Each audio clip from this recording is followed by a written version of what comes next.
For thousands of years, aloe vera has been considered a magical medicinal plant. Even the Aztecs used it as a miracle drug to treat many diseases.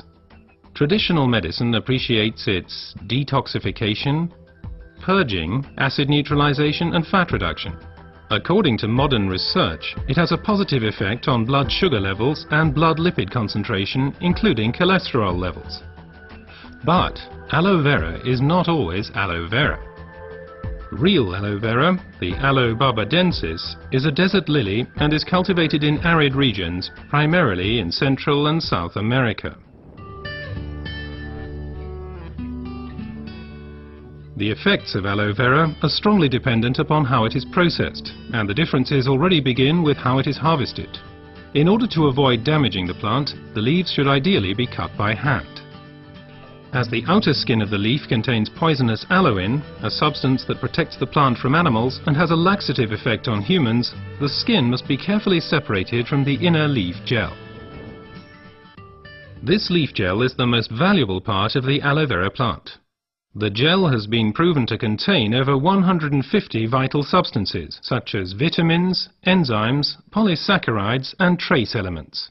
It's this unique combination of ingredients and the way in which they interact with each other that results in the healing effect. One of the most important plant substances is asimanan, which has a positive effect on the immune system and can also reduce inflammations and free radicals. The result, the oxygen supply improves. Let's take a closer look at this fact. Blood is supplied with oxygen in the lungs and then transports it via the blood vessels into the cells. The large blood vessels branch out, becoming smaller and smaller, until they turn into tiny capillaries. Capillaries, by the way, are the smallest blood vessels. This is where the oxygen passes over from the blood vessels into the cells.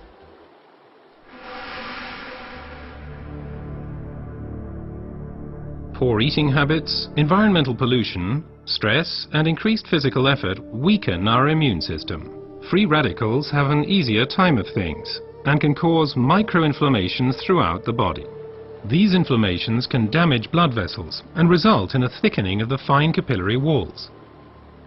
This swelling constricts the flow of blood, slowing down the blood cells on their way through the capillaries, which, as a result, impedes the oxygen supply. And it's here that the aloe vera acts. It reduces the swelling on the capillary walls. The blood cells can flow faster again, and the oxygen supply is improved. Furthermore, toxins and impurities are removed more quickly. The latest studies have revealed that other natural substances can improve the effects of aloe vera even further. These substances primarily include silicon, but they also include evening primrose and alkaline minerals. But first let's look at silicon a bit more closely. For our bodies, silicon is life essential and a structure building element. We already know it as quartz sand as it occurs in stones and cement. In the body, silicon is there to stabilize our human tissue. As a supportive element, it strengthens bones, hair, nails, connective tissues and also the walls of our capillaries. As we grow older, the capillary walls have a tendency to lose their form and resilience. They can literally collapse, interrupting the blood flow. At the worst, this can lead to a stroke or a heart attack.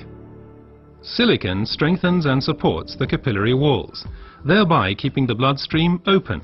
As a result, the erythrocytes can now supply the cells with oxygen more efficiently.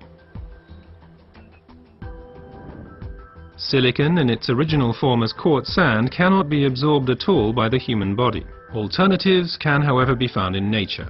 An ideal plant-based source is the stinging nettle. It is rich in natural silicon, which can be better absorbed by humans. Optimum oxygen supply is not only dependent on the capillaries, but also on the condition of the blood itself. Only when blood is liquid enough can it pass through the narrow capillaries. For improving flow properties of blood, we have evening primrose with its polyunsaturated fatty acids and basic alkaline minerals. Polyunsaturated fatty acids make the blood thinner. They prevent the conglutination or sticking together of blood cells and thereby stop clotting of the blood. Alkaline minerals support the elasticity of the red blood cells, thus helping them to pass through the tiny capillaries more smoothly. Both help to increase the blood's rate of flow and thus contribute to maintaining an optimum oxygen supply. So let's review the main points again.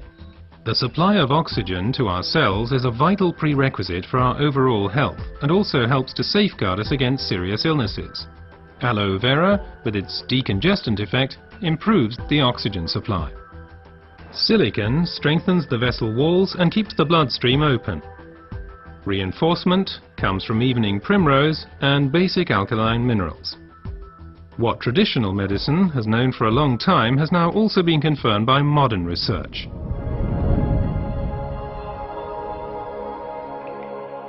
Aloe vera improves your oxygen supply and therefore your general health.